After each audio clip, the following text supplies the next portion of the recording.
आज या ठिकाणी शिवजयंतीच्या निमित्तानं निलंगा शहरामध्ये आपण पाहतात की पुन्हा एकदा उपोषणाला बसण्याची पाळी या ठिकाणी आली। जे काय आश्वासन सरकारने दिलं होतं त्याची पूर्तता न करणं आणि कुठेतरी एक कागद आपल्या समोर ठेवून अध्यादेश या नावानं त्या ठिकाणी कोपऱ्याला गुळ लावण्याचा प्रयत्न केला आहे। हे आता समाजाला कळलेलं आहे आणि ह्याची अंमलबजावणी उद्याच्या अधिवेशनात व्हावं ही भूमिका मराठा समाजाची आहे आणि आरक्षण उद्या शिक्कामोर्तब व्हावं, नाहीतर ह्याचा पुढचा काळ आज जरी सरकार त्यांचं असेल केंद्रामध्ये किंवा महाराष्ट्रामध्ये जे काय आश्वासनं दिली होती मागं एक माणुसकी म्हणून त्यांचे आम्ही विश्वास ठेवला, परंतु ते विश्वासहीन झाले तर ते लक्षात आलं, जनतेच्याही लक्षात आलं आणि समाजाच्याही लक्षात आलं।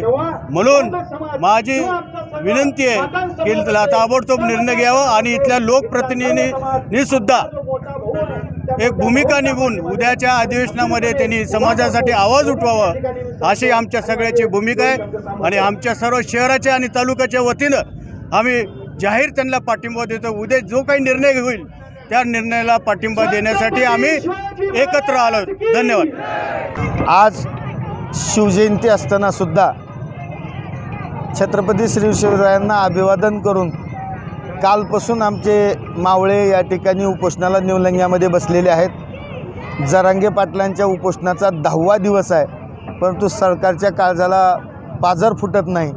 सरकार निर्दय झालं आहे, निष्ठुर झालं आहे। देशात कुणाची मागणी नसताना मोदींचा मूड आला की EWSचं त्यांनी 10% आरक्षण करून 52% जी मर्यादा होती ती 62 केली, परंतु मराठा बिचारा ओरडतोय, 5-6 वर्षापासून संघर्ष करतोय।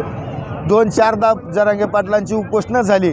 एवढं सगळं होत असताना सुद्धा कुठंच टसका मस व्हायची तयारी सरकारची नाही। उलट यांनी खोटे GR दे, खोटे आश्वासनं दे असं फसवाफसवीची भाषा चालवली आहे। उद्या आता अधिवेशन आहे, उद्या अधिवेशनात हे काय भूमिका घेतात बघू। सगळ्या राजकीय पक्षांना, सगळ्या आमदार खासदारांना मी विनंती करतो त्यांनी ती भूमिका ठामपणे मांडावी। आमचे नेते अमित देशमुख साहेबांनी यापूर्वीच विधानसभेत बोलताना भूमिका मांडलेली आहे की बाबा सत्ताधारी विरोधक सगळ्याचं जर ह्याच्यावर एकमत असेल, सगळ्या आमदाराचा पाठिंबा असेल आणि तुमचंच का सरकार जर दिल्लीत पण असेल, तिथंही का अडचण नसेल, तर तुम्ही हा प्रश्न रेंगाळत का ठेवताय? तुम्हाला जीव घ्यायचा आहे का मराठ्याच्या लेकराचा हे तरी ठरवा। अशा प्रकारचे त्या ठिकाणी ठामपणे मत त्यांनी मांडलेलं आहे। उद्याही काँग्रेस पक्षाचे सगळे आमदार त्या ठिकाणी आपली भूमिका ठामपणे मांडतील।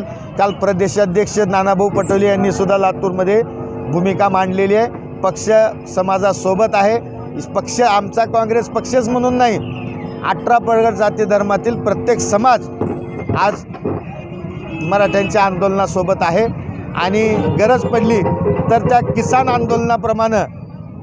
आंदोलनाप्रमाणे ठामपणे मुंबई कूच, गरज पडली तर दिल्ली कूच करू, पण ह्या सरकारला गुडघ्यावर टिकवल्याशिवाय राहणार नाही। आणि आचारसंहितेचं कारण करून जर ह्यांनी आंदोलन दडपण्याचा प्रयत्न केला तर मतातून ही सरकार दडपून टाकू। गेले 2 दिवस झालं आम्ही उपोषणाला मनोजदादा जरंगेच्या उपोषणाला पाठिंबा म्हणून आम्ही 2 दिवस झालं आमरण उपोषण चालू केलं आहे आता सध्या। आणि जोपर्यंत सगळे सोयरेचा अध्यादेश शासन देणार नाही तोपर्यंत मनोजदादा जे आदेश सांगतील त्या आदेशाचं पालन करून आम्ही मनोजदादा ज्या दिवशी उठा म्हणतील त्या दिवशीच उपोषण सोडणार आहे।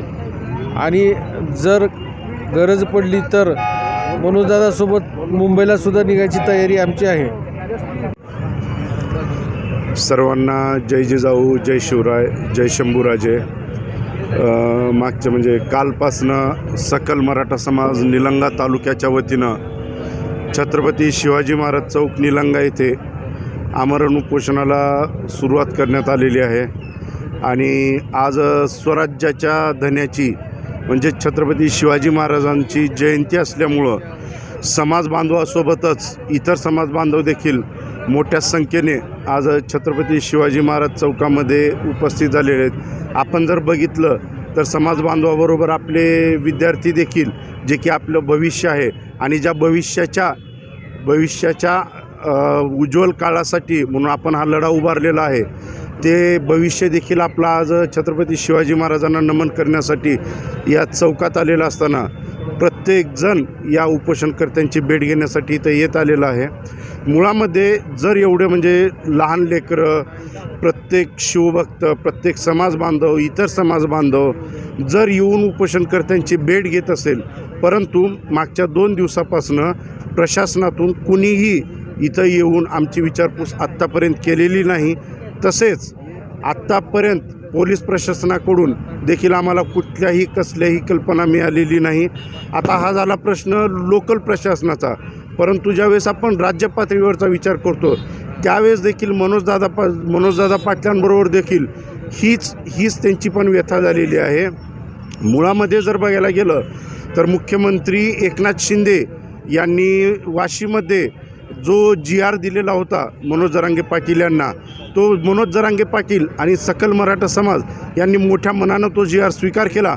वाटलं होतं की आपलाच एक समाज बांधव आपल्याला एक GR देतो आणि तो या कायद्याची अंमलबजावणी नक्कीच येणाऱ्या काळामध्ये करून आपल्या समाजाला न्याय देण्याचं काम करेल.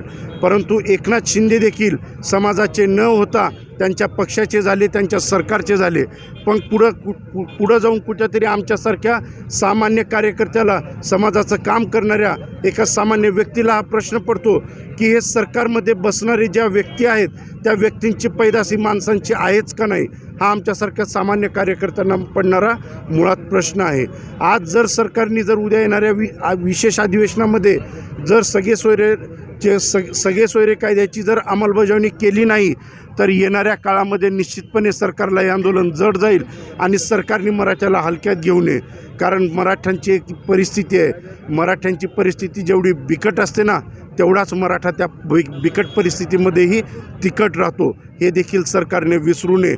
आणि येणाऱ्या काळामध्ये जर सरकारला जर आपले आमदार खासदार जर निवडून आणायचे असतील तर लवकरात लवकर मराठ्यांच्या सगळे सोयरे कायद्याची अंमलबजावणी करावी. अन्यथा तुमची अंमलबजावणी सरकारमध्ये बसणारे एकनाथ शिंदे, देवेंद्र फडणवीस, अजितदादा पवार, तुमची अंमलबजावणी कुठं, कशी आणि कशा प्रकारे करायची आणि तुमचा करेक्ट कार्यक्रम कुठं नेऊन लावायचा हे देखील मराठा समाजाला चांगलं माहिती, याची देखील आपण नोंद घ्यावी. जय हिंद, जय महाराष्ट्र, जय शंभूराज.